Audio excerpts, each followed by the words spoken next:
Boa tarde a todos.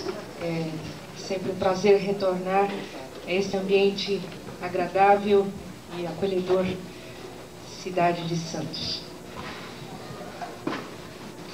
Eu escolhi um tema bastante filosófico e que eu já havia abordado anteriormente em revistas que a gente havia publicado há algum tempo atrás na Associação Brasileira de Astrologia.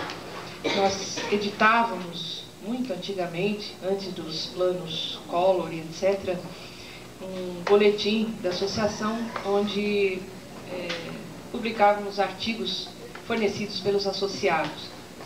E eu aproveitei para desenvolver bastante mais o tema que na época foi feito de uma forma bastante incipiente.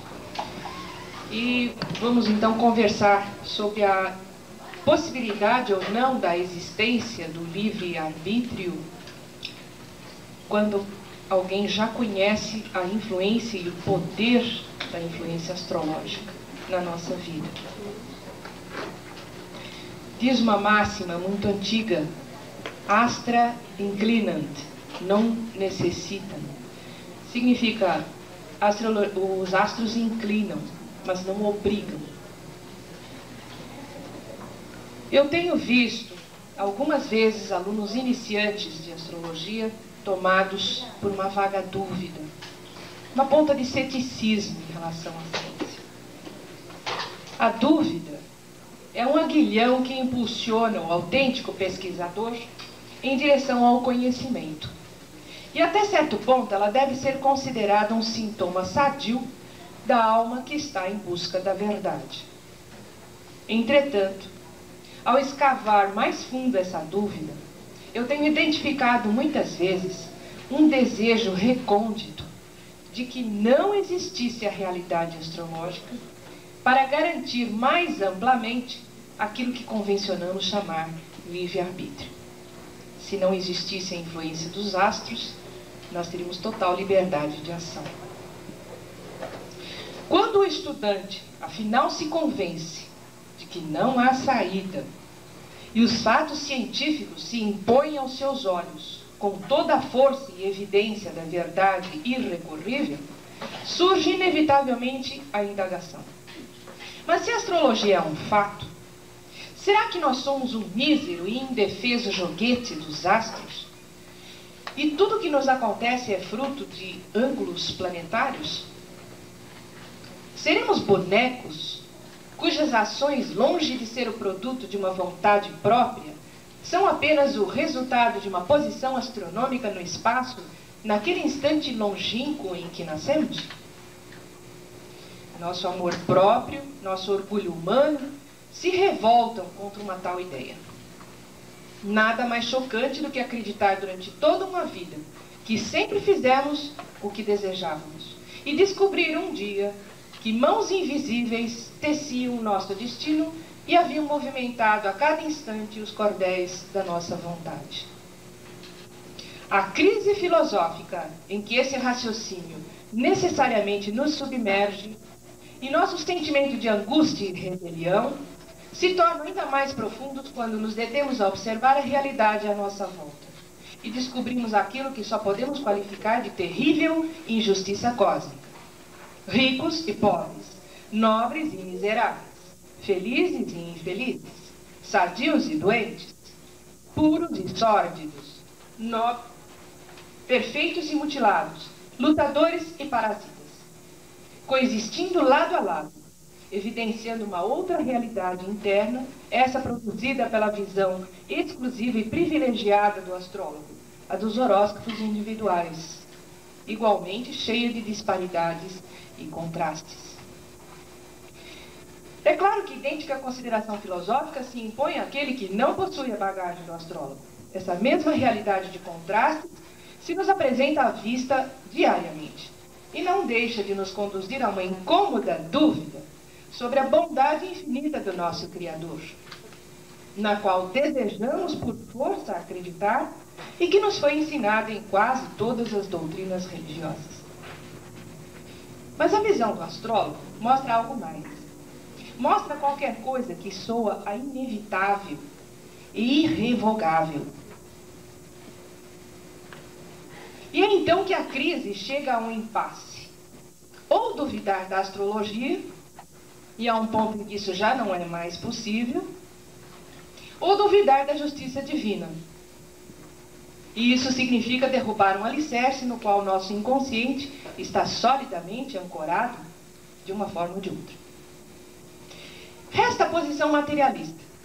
Não existe Deus e, portanto, não há lugar para considerações sobre bondade ou justiça divinas. Existem horóscopos individuais felizes e infelizes. E isso encerra a questão. Não deixa de ser uma posição cômoda, como doutrina filosófica. Mas, obviamente, não responde à indagação básica, que é do determinismo versus livre-arbítrio. Para aqueles que buscam uma explicação transcendente, há a resposta dos espiritualistas. Tudo o que somos hoje é produto de nossos próprios atos passados em vidas anteriores. É a lei do karma, ou da causa e efeito. A bondade divina se manifesta nas múltiplas oportunidades que nos dá o Criador para redimir nossos erros e aprender com as novas experiências oferecidas em cada encarnação. E assim progredir na senda da verdade até alcançarmos o nirvana ou o paraíso. Todo sofrimento é justo, uma vez que nos advém de um mérito. Todo sofrimento é justo, pois resulta de uma má ação cometida por nós mesmos. E todo benefício é igualmente justo, uma vez que nos advém de um mérito passado. Nosso horóscopo individual, dentro deste raciocínio, nada mais é, portanto, que o saldo das nossas ações passadas e a nossa conta corrente herdada do conjunto das encarnações anteriores. Essa posição espiritualista nos reconcilia com o Criador e nos permite voltar a crer na sua bondade e justiça. Embora ainda possamos indagar por que é que dentro da sua bondade ele nos deixou um dia incorrer no primeiro erro, que causou todos os outros, e nos prendeu tão irremediavelmente à roda triturante das reencarnações. E a resposta a isso talvez pudesse ser, porque ele nos deu livre-arbítrio para optar entre o bem e o mal. E naquele dia nós, infelizmente, optamos pelo mal. Mas, redarguimos, não poderíamos agir mal senão em função de uma potencialidade para o mal. E essa potencialidade para o mal não nos adviria do nosso próprio horóscopo infeliz? E se nascêssemos com tal horóscopo infeliz, isso não teria que ser necessariamente a consequência de um erro anterior?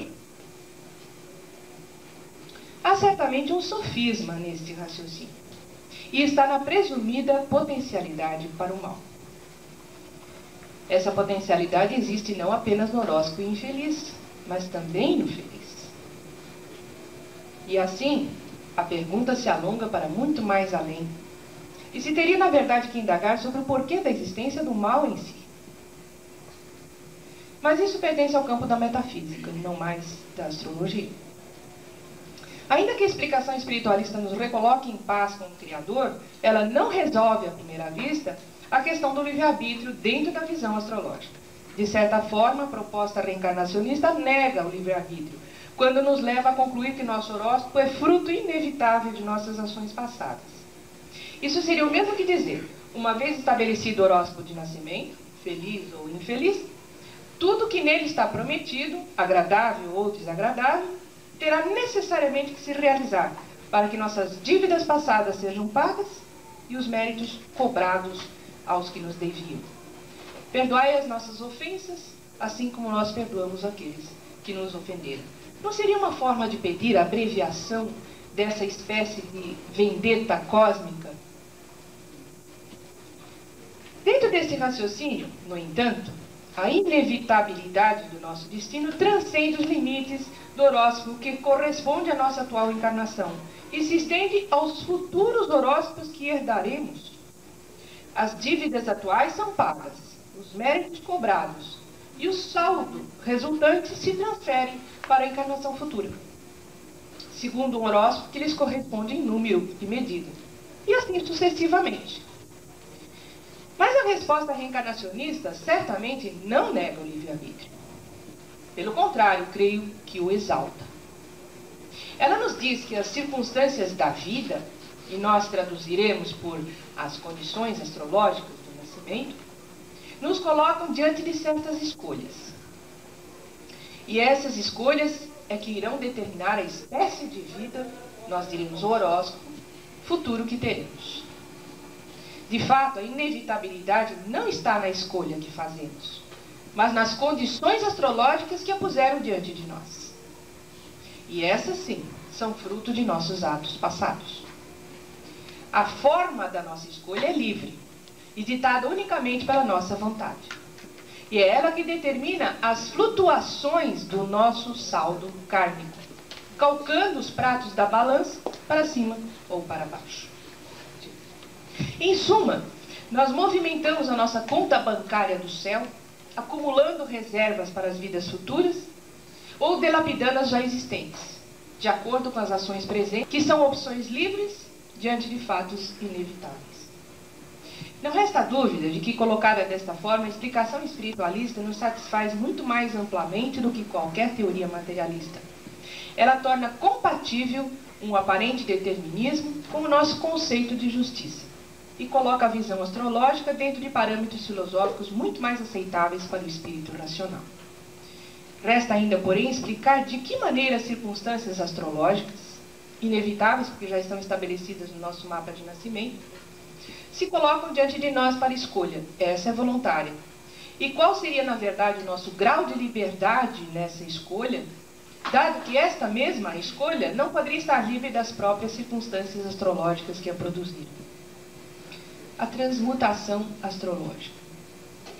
Se em determinado período da vida estamos sob o influxo cósmico que a astrologia qualifica de quadratura de Saturno, terrível, temível, assustadora, o que deve ser traduzido como um período muito difícil, desagradável, duro, cheio de privações e adiamentos, perdas e sofrimentos, pela natureza maléfica do planeta e do ângulo em questão, a tradição nos ensina que uma série de acontecimentos nos aguarda, todos relacionados com a natureza própria do planeta Saturno, além de outras considerações que nos remetem a cada caso particular, como a casa em que se localiza, as casas regidas por esse Saturno e assim por diante. Para simplificar, vamos enumerar apenas 5 das consequências prováveis dessa quadratura. Morte de um parente idoso, fratura de um osso, um mau negócio imobiliário, uma profunda depressão psíquica e debilidade física, uma situação de grande isolamento e privação das condições normais de conforto. Certamente nenhuma destas opções nos parece atrativa. Por nossa vontade, evitaríamos todas elas. Porém, Saturno exige o seu imposto.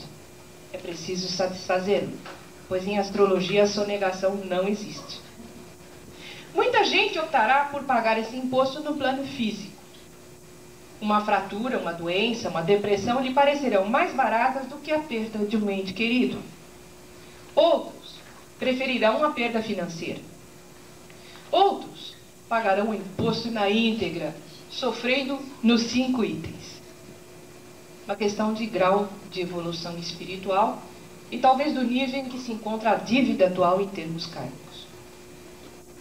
Está claro que na imensa maioria dos casos, esta opção é absolutamente inconsciente. Esse preferir passar no plano físico é uma decisão a nível inconsciente. Há um fluxo de energia proveniente da vontade íntima que sopra na direção dos acontecimentos que o indivíduo mais necessita experimentar a título de evolução espiritual. Ou sopra na direção que o seu superconsciente exige como cobrança kármica. São mecanismos complexos, que somente os interessados no campo esotérico chegam a estudar. De qualquer forma, existe uma opção possível. E é entre os vários planos de vivência de um aspecto ou posição astrológica, seja no mapa de nascimento, seja nas progressões e trânsitos durante a vida. Como nos ensina Hermes Trismegisto, existem vários planos de causalidade, porém nada escapa à lei. Creio que esta frase resume o que se pode dizer de mais importante em matéria de livre-arbítrio. Podemos jogar entre os vários planos causais, mas não podemos simplesmente fugir a um aspecto. ou influência, qualquer que seja. E quais serão esses planos de causalidade? Podemos enumerar 5 deles, os mais comuns na nossa vida terrestre. Primeiro, o plano físico. Segundo, emocional. Terceiro, social. Quarto, profissional. E quinto, simbólico. O plano físico é o preferido da maioria das pessoas. É através da saúde que mais frequentemente resgatamos nosso karma. No exemplo do aspecto de Saturno, que mencionamos há pouco, é uma fratura que nos imobiliza numa camada de gesso. Ou é uma doença prolongada que nos amarra a um leito de hospital. No plano emocional, é uma depressão que nos subtrai a alegria de viver, nos afasta dos amigos e da família e nos obriga a passar por tratamentos penosos. Pode ser também uma dor moral, um medo, uma preocupação, uma pesada responsabilidade que nos assusta e rouba nossa paz de espírito. No plano social, a influência se dilui entre pessoas do nosso convívio. A família, os amigos, os colegas de estudo e de trabalho. Saturno cria distâncias, esfria relacionamentos, separa e chega a destruir vidas ao nosso redor. Pouco poder de decisão nos compete neste plano, já que nele dependemos de terceiros, e mesmo que façamos a nossa parte para evitar as piores consequências, nada podemos fazer a respeito da vontade alheia. O plano profissional é, em parte, um desdobramento do social, mas merece algumas considerações especiais. Na nossa atividade profissional cotidiana, vivemos aspectos astrológicos através de clientes, por exemplo. É como uma transferência da força do aspecto para outras pessoas.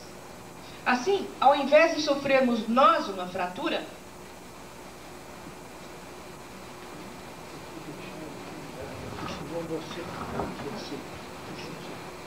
você vira para cá e ninguém ouve.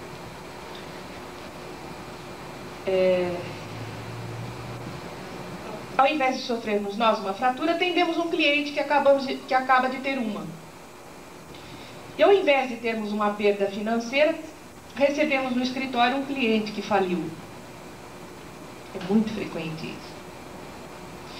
A vivência neste plano é particularmente reconhecível nas atividades que podemos denominar sacerdotais. Ou seja, naquelas onde se subentende um aconselhamento ou prestação de socorro. É o caso, por exemplo, dos médicos, psicólogos, psiquiatras, enfermeiros, assistentes sociais, sacerdotes e astrólogos, é claro. Finalmente, o plano simbólico é o mais sutil. Em nossos sonhos e pesadelos, descarregamos os medos, angústias, preocupações e desejos reprimidos. Ao sonharmos com uma guerra, por exemplo, vivemos um aspecto negativo de Marte. Sonhando com um cemitério, campos devastados, desertos e pragas domésticas, gastamos um Saturno negativo. E assim por diante. A vivência simbólica é mais frequente do que pensamos nesta era moderna.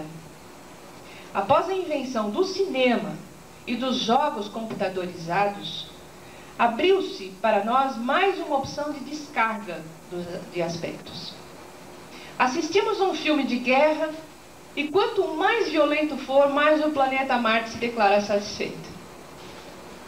Vemos um filme de Kung Fu e Plutão, e quem sabe Marte, Saturno, Netuno e Urano todos juntos também ficam em paz conosco. Um drama de amor, quanto mais lacrimal melhor, e aí gastamos a dor que nos produziria Vênus num drama autêntico. Um bom videogame simula a perfeição em combate aéreo. Quem sabe lá gastamos o risco de um acidente de verdade. O segredo da vivência simbólica é a transferência do sofrimento físico para um plano intelectual ou emocional. Não raro, tão ou até mais intenso ainda do que seria o drama físico. só que compactado num pequeno espaço de tempo. O tempo que dura o filme ou o jogo. Se medíssemos as lágrimas derramadas por alguns telespectadores durante um só capítulo de certas novelas de habla castelhana, é provável que superem as que despenderiam numa separação conjugal. Ou se aferíssemos a pulsação e os batimentos cardíacos de um garoto enquanto mede forças com seu videogame, certamente entenderíamos a descarga de energia que isso representa para Urano ou Marte em mau aspecto. Digamos uns eletrodos nos moleques lá no videogame, eu acho que a gente tiraria conclusões muito interessantes sobre isso. Aos artistas, o reino dos símbolos destinou uma válvula especial para cada mau aspecto. Pinta-se um quadro triste e lá se vai a quadratura de Saturno, transformada nas tintas de uma paisagem melancólica. Compõe-se uma marcha militar e Marte se gratifica com ela. Escreva-se uma poesia nostálgica e Vênus se delicia.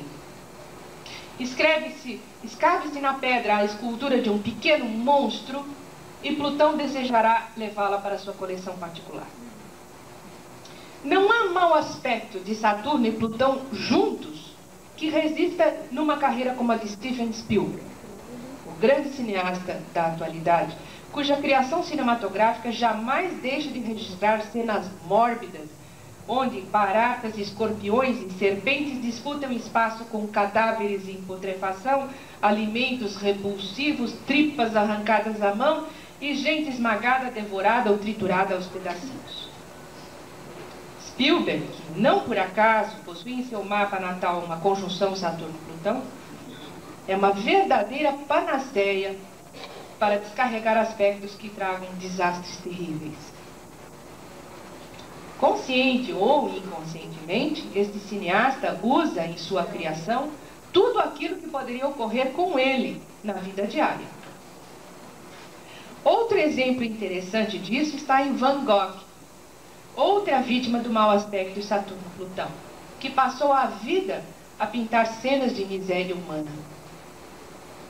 Ou Victor Hugo, com o mesmo aspecto, que teve uma enorme produção literária, mas cuja obra mais famosa foi exatamente a que retrata as mais tristes cenas da exploração humana, Os Miseráveis. Percebemos por esses exemplos uma das possibilidades de usar nosso livre-arbítrio. Podemos transferir a vivência dos aspectos astrológicos de um plano para outro. Como já dissemos, essa transferência é inconsciente na maioria dos casos, mas pode tornar-se consciente quando a pessoa conhece a astrologia, identifica ou prevê os aspectos que afetam e assume a responsabilidade de desviar a força do aspecto para outra direção. Em geral, basta a vontade forte para promover a transferência. Entretanto, é sempre útil empregar um ponto de apoio, como o filme, a novela, o jogo certo ou a criação artística. Não deixam de ser formas mágicas de defender-se dos aspectos astrológicos. Dentro do capítulo das vivências simbólicas, cabe ainda citar as do gênero cerimonial, que são em geral aplicadas de forma programada e intencional. É o caso das ordens iniciáticas, como a maçonaria e a Rosa Cruz. Em ambas, tal como nas cerimônias antigas do Egito, determinados ritos simulam a morte do candidato à iniciação nos mistérios. Foram criadas com a finalidade de preparar o candidato para o verdadeiro momento da sua morte, mas também para fazê-lo sofrer a morte simbólica para a vida profana e seu renascer para uma nova vida de iniciado. No Egito, e ainda hoje nas lojas maçônicas mais preocupadas com a perpetuação dos antigos segredos, tais cerimônias desencadeavam uma enorme força mágica, onde mantras especiais e uma poderosa egrégora se somavam para produzir no profano um formidável impacto. Exatamente a força desse impacto era capaz de descarregar as energias negativas da sua existência profana e, de quebra, resolvia os maus aspectos astrológicos que pudessem abreviar indevidamente o curso da sua vida. Conheci certa vez uma senhora que passava por um período crítico na vida. Sua convivência em família era problemática. Tinha conflitos com o marido. A atividade profissional ia mal. Tudo estava naufragando. Desejou morrer, porém não lhe passava pela ideia suicidar-se, já que tinha 4 filhos menores para criar. Mas tendo algum conhecimento quanto aos ritos simbólicos, preparou para si mesma um tipo de funeral. Sozinha em casa, em absoluto segredo, cercada por 4 velas acesas, deitou-se na cama, cobriu-se com um pano negro e, através de uma prática que lhe era familiar, entrou em alfa, programando-se para retornar dali a algumas horas. Voltou à vigília consideravelmente aliviada das suas tensões e muito mais preparada para enfrentar as suas dificuldades. A pequena cerimônia serviu-lhe, portanto, às 1000 maravilhas para descarregar os pesados problemas que vivia. Tão poderoso foi seu singelo ritual solitário, do qual se absteve de falar com qualquer pessoa da família, que na manhã seguinte, a filha menor, com quem tinha uma ligação mais afetuosa, entrou correndo em seu quarto, tomada de prantos convulsivos e gritando: "Mamãe, mamãe, eu sonhei que você tinha morrido." A sua morte cerimonial tinha se gravado tão fortemente na memória astral, ou akasha, como lhe chamam em sânscrito, que sua filha foi capaz de captar a imagem em sonhos. É assim, através de mensagens que impregnam dimensões mais sutis, que se opera a descarga dos aspectos que ameaçam a pessoa nos planos mais grosseiros. Os sacerdotes e os grandes iniciados das antigas ordens de magos conheciam o processo pelo qual tais mensagens melhor se gravam na memória da natureza e do candidato aos mistérios, de forma que a própria aura do candidato, assim como os corpos mais sutis da pessoa, ficavam assinalados com a experiência, e assim poderiam ser reconhecidos por outro mago, por vidência, naturalmente, ainda que muitas vidas tivessem se passado depois dessa experiência. Na verdade, a vivência teatralizada funciona como se a experiência tivesse ocorrido de fato na vida da pessoa. Pelo menos para fins astrológicos, o processo é muito eficiente. E eu queria colocar aqui um objeto para pesquisa ou dedução, estudo dos astrólogos e dos esoteristas em geral. Eu acredito que as pessoas que escolhem uma vida artística do tipo teatro ou cinema tenham tomado essa decisão de se tornar artistas nesta vida porque desejavam resgatar uma porção de experiências ao mesmo tempo. A pessoa recebe vários papéis totalmente diferentes uns dos outros. Então, num deles ela descarrega o papel de uma prostituta, na outra ela descarrega uma grande dondoca, na outra ela é uma princesa, na outra ela é... Enfim, você vai mudando de papéis, tais como você vai mudando de encarnação, embora abreviadamente, quer dizer, somente naquele filme, ou enquanto duram as filmagens daquele filme, ela vivencia intensamente e com um grande envolvimento emocional. Quanto melhor o artista, mais poderosa essa ligação entre o personagem e o artista. E acho que isso é uma forma simbólica de descarregar uma porção de encarnações numa só. Quem sabe se não é por aí que a coisa funciona. Vejam que, com raras exceções, as vidas dos artistas têm dramas terríveis, tem muito sofrimento, alcoolismo, drogas, perdas, doenças graves, fraquezas, escândalos, vida conjugal completamente destrambelhada. Então, quem sabe se eles não estão resumindo numa só vida uma porção de sofrimento que seria destinado em várias vidas, né? Está aqui uma ideia para vocês pensarem a respeito. Citando mais uma vez Hermes Trismegisto, sua primeira lei nos ensina que o todo, ou o universo, é mental. O todo é mental. É como dizer-se que tudo que existe à nossa volta e que parece tão sólido, opaco e pesado, não passa de energia pura, apenas um pouco mais condensada. Curiosamente, Shakespeare nos diz algo bem semelhante, numa das suas peças pouco conhecidas, A Tempestade, através de um de seus personagens. O mundo é feito da mesma matéria de que se fazem os sonhos.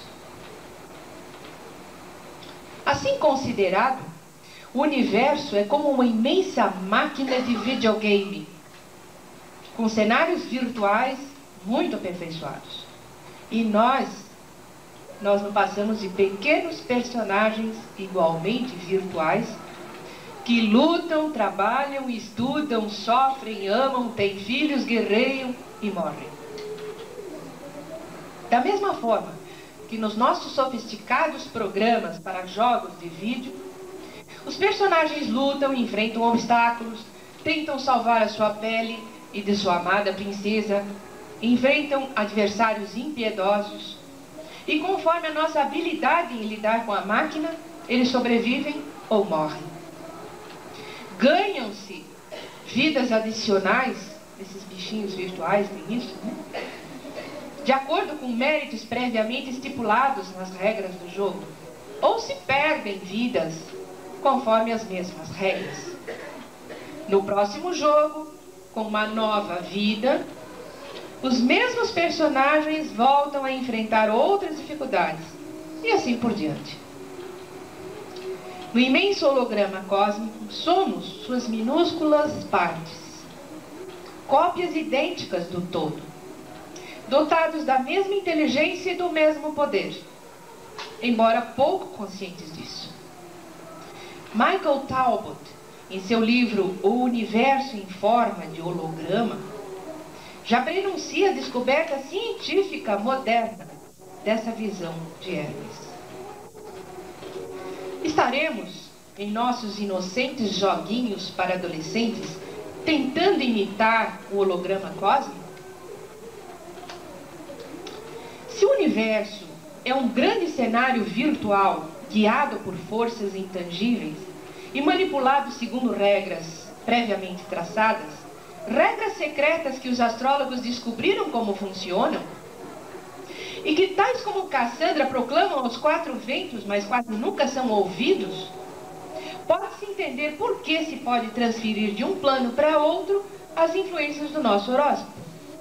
Faz parte desse grande jogo ganhar vidas ou vantagens se cumprirmos rigorosamente certas condições, como faz também parte perdê-las e sofrer castigos no caso de infringirmos as normas prescritas. Ou seja, prolongamos a nossa vida terrestre e angariamos algum tipo de prêmio sempre que obedecemos regras específicas. Abreviamos-la e sofremos derrotas quando deixamos de segui-las. Coube sempre de alguma forma aos sacerdotes de todas as eras enunciar quais eram essas regras, sendo que o prêmio se colocava sempre para além da morte.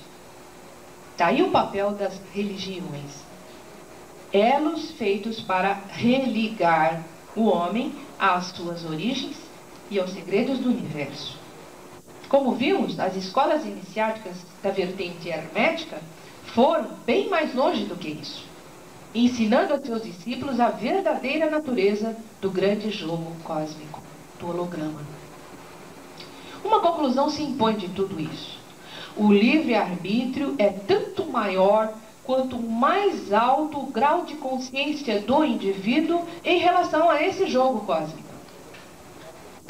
A astrologia, regida por Urano, o primeiro dos planetas não visíveis a olho nu no nosso sistema solar, é também a primeira das chaves para a descoberta das leis do universo. Aquele que estudá-la e aplicá-la em seu autoconhecimento e nas previsões do seu próprio futuro, conseguirá superar inúmeros obstáculos que a outros parecerão impossíveis. e saberá como viver em esferas muito mais refinadas os aspectos de dor e sofrimento por que teria que passar normalmente. Ao iniciado, outras chaves mais secretas se apresentarão como recursos extraordinários para transcender a dimensão grosseira dos mundos material e emocional. A segunda chave é a Kriya Yoga, regida por Netuno, o segundo planeta não visível. E a terceira é a alquimia, governada por Plutão, o terceiro planeta não visível. As três chaves são dadas aos mortais como instrumentos para superar o karma, reduzindo o número de reencarnações obrigatórias. No jogo cósmico, são como prêmios extra conquistados através de méritos muito especiais. Méritos que se adquirem levando vida austera, renunciando a prazeres frívolos e dedicando-se ao serviço do próximo e da humanidade. Tais são, em síntese, as regras deste jogo. Entretanto, mesmo conhecedor de vários destes recursos, há momentos em que o domínio do nosso destino fica realmente ameaçado. E é quando os acontecimentos estão em mãos de terceiros. Estes sem qualquer acesso ao conhecimento das regras do jogo. Haja visto o motorista da Princesa Diana, né? Como você pode, mesmo tendo conhecimento das regras do jogo, se você se coloca nas mãos de um bêbado guiando a 170 por hora?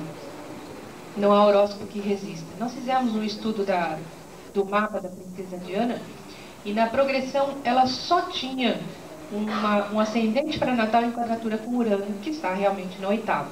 O risco de vida existia. Mas ela tinha uma progressão belíssima, toda cheia de bons aspectos. Bom de Vênus, bom de Saturno, bom de Mercúrio. Uma porção de bons aspectos. Ela estava numa época florescente da vida dela. Então, um único mau aspecto, um acidente pré-natal, que normalmente não mata pessoas, cria um problema, mas não chega para tanto, foi suficiente para matá-la. Porque ela provocou o destino de uma forma terrível, né?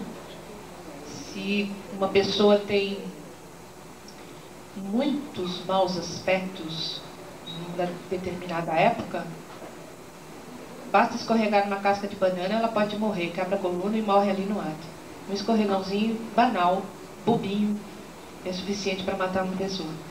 Mas uma pessoa que tem apenas um mau aspecto, se ela conseguir viver com prudência, com discernimento, com austeridade, cuidados, ela supera essa fase.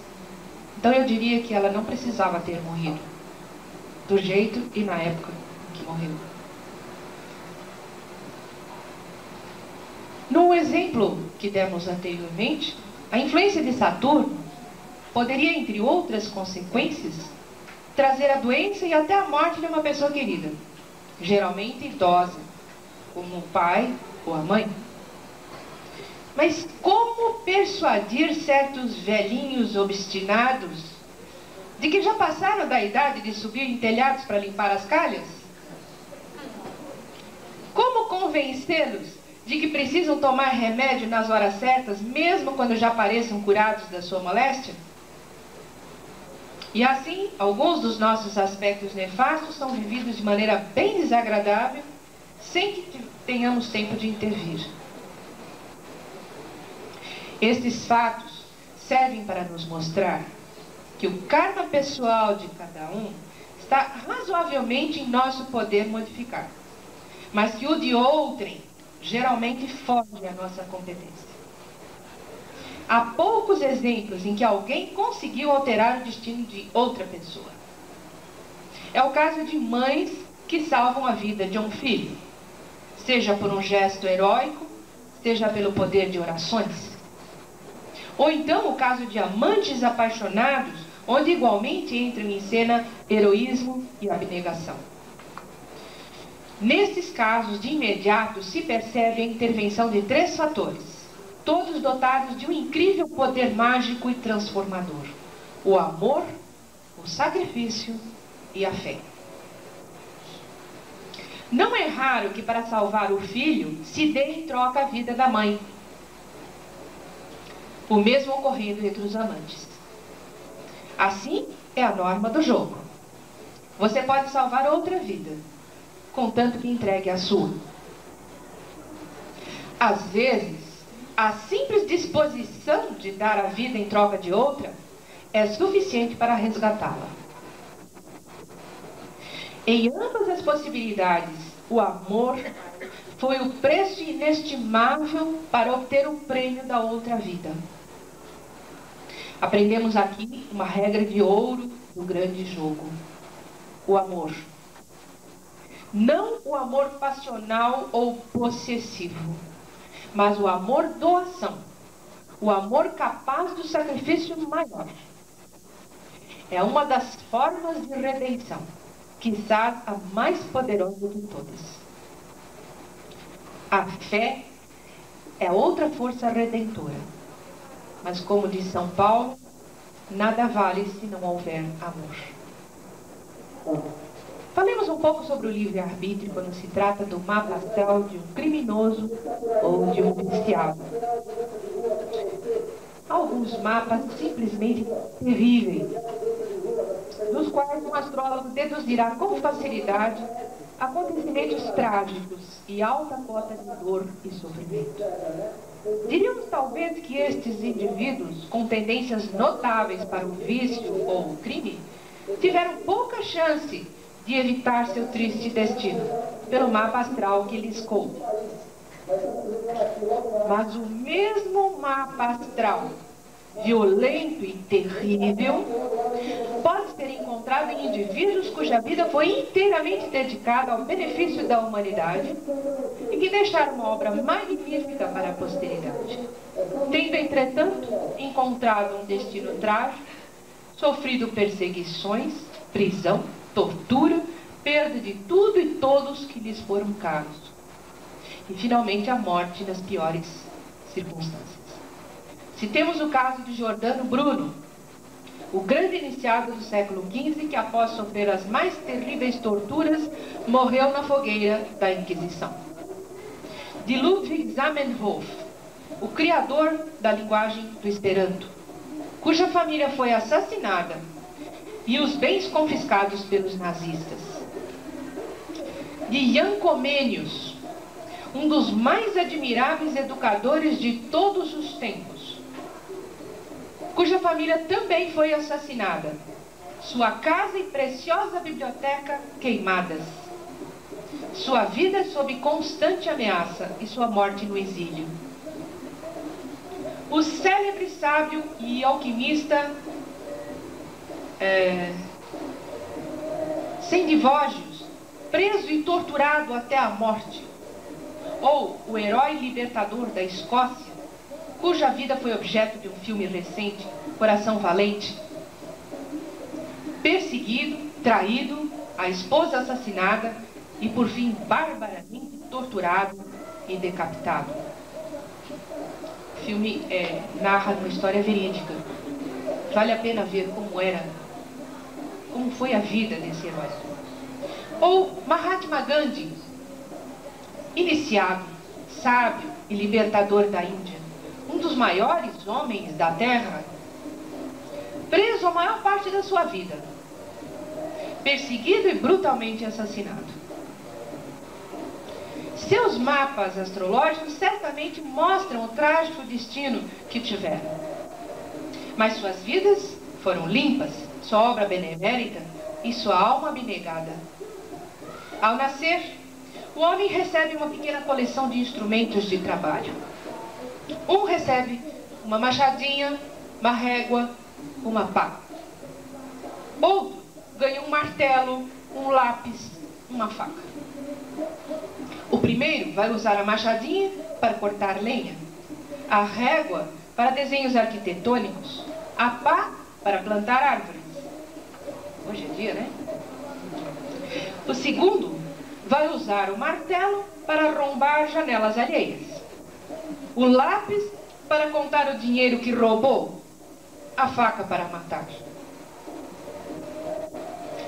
Antes de nascer, escolhemos os instrumentos de trabalho com os quais viremos ao mundo.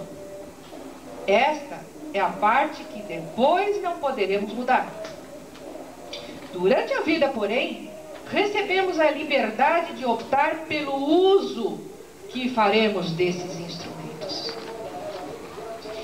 É neste setor que mais podemos exercitar o livre-arbítrio. Inclusive, eventualmente, por nosso mérito e aplicação e inteligência, talvez consigamos criar nós mesmos alguns novos instrumentos. Ou aperfeiçoar os que já temos, como os talentos, as capacidades, ou até melhorar o uso daqueles que recebemos sem manual de instruções, que é bastante frequente. Um mapa astrológico bem analisado, vocacional, é o manual de instruções que te ajuda a usar os instrumentos que recebemos. Resta abordar a interessante questão do livre-arbítrio a nível coletivo.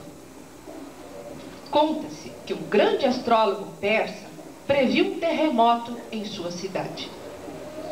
Deu-se o trabalho de avisar a todos no lugar que haveria um imenso desastre e que muitos morreriam se não abandonassem suas casas. Os habitantes apenas riram dele. Ninguém saiu de casa.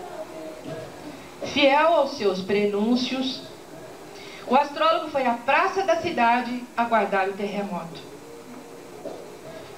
Já tarde da noite, começou a nevar e a fazer um frio intenso. Temeroso de morrer ali mesmo, de frio, ele acabou por recolher-se de volta à sua casa, onde um foguinho acolhedor o esperava.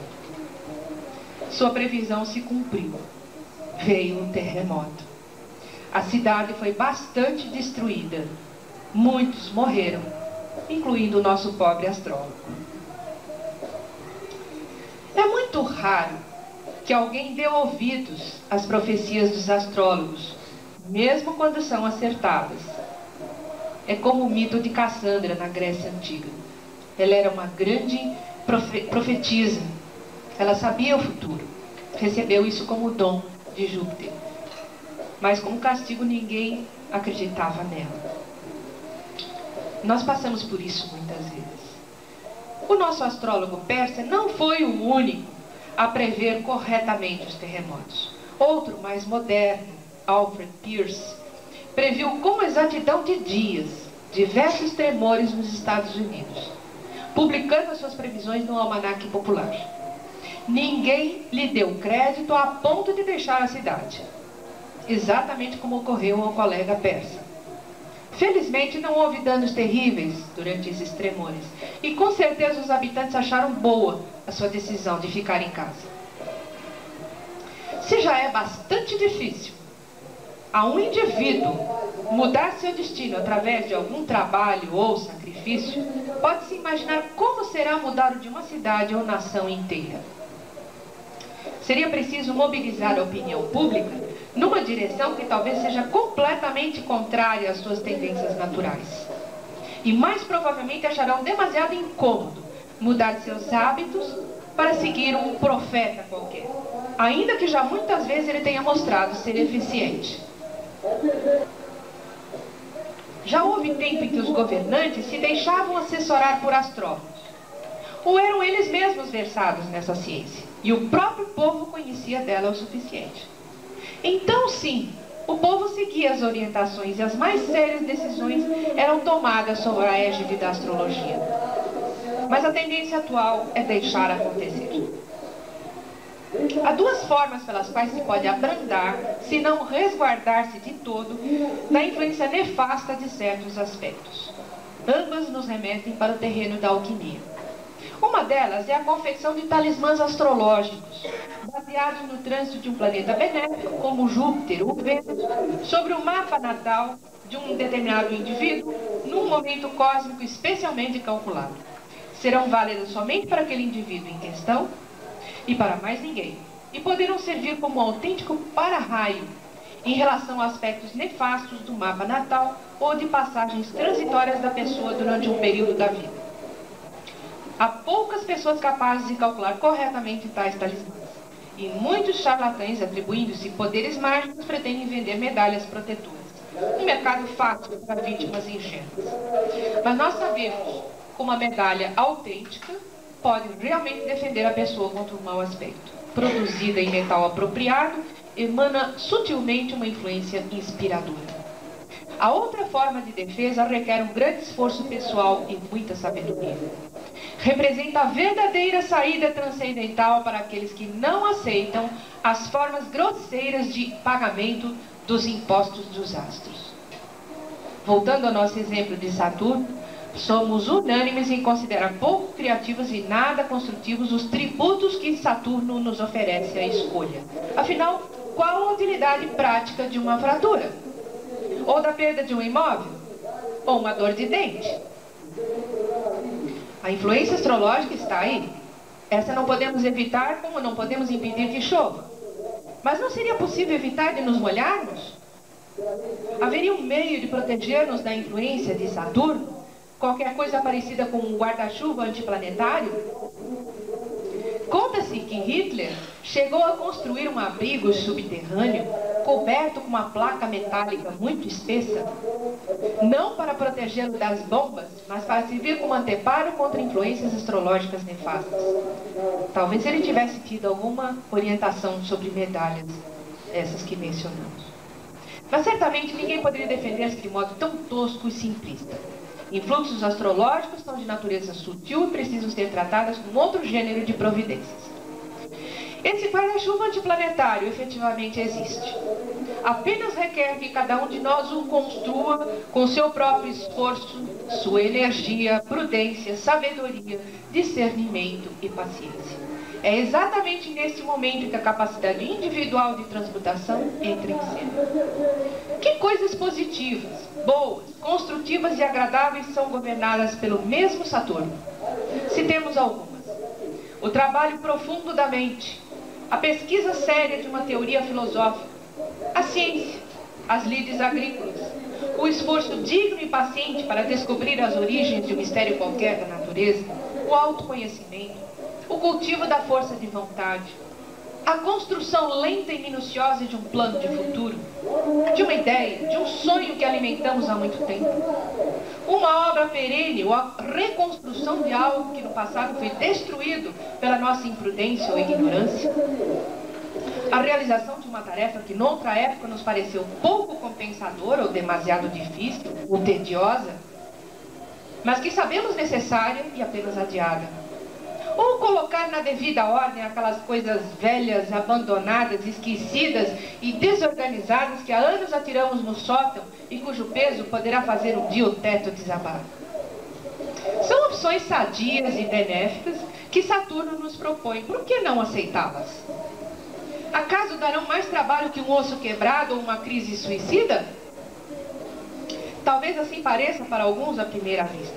Mas aqueles que aceitarem o desafio e assumirem voluntário e prazerosamente esse lado positivo, poderão saborear como um delicioso manjar o gosto de uma vitória íntima, uma batalha ganha sobre nós mesmos e sobre as poderosas forças vindas do espaço, e sentirão como a pesada nuvem de Saturno com seu imposto inexorável se desvanece por si, deixando apenas um rastro de satisfação, a consciência de poder e de saber que faz o homem crescer internamente e sentir-se mais perfeito, mais sábio e mais próximo do Criador. Ao fim da quadratura, avaliamos o seu saldo e, com surpresa, descobrimos que criamos qualquer coisa de maravilhoso, que deixamos uma semeadura fértil, que criamos cujos frutos colheremos por muitos anos, que gerações seguidas nos recordarão com gratidão por uma obra admirável que legamos. E que um tempo de resignação e esforço dedicado levantou todo um edifício sólido, durável e belo, que nos abrigará da intempérie e mostrará seu valor e utilidade futura. Assim, enfim, diremos que a tarefa não foi assim tão penosa, e além de tudo, nos deixou mais ricos de alguma forma. Tal como Tom Sawyer, o famoso personagem de Mark Twain, aprenderemos que caiar um muro não era afinal uma punição, e nem sequer um trabalho, mas uma atividade simples, onde a alma sem preconceito poderia encontrar alegria e até mesmo um certo encanto. É assim, apenas com uma nova disposição de espírito, que o chumbo de Saturno se transforma no ouro solar. Como nos ensinava o velho Hermes, a verdadeira transmutação é uma arte mental.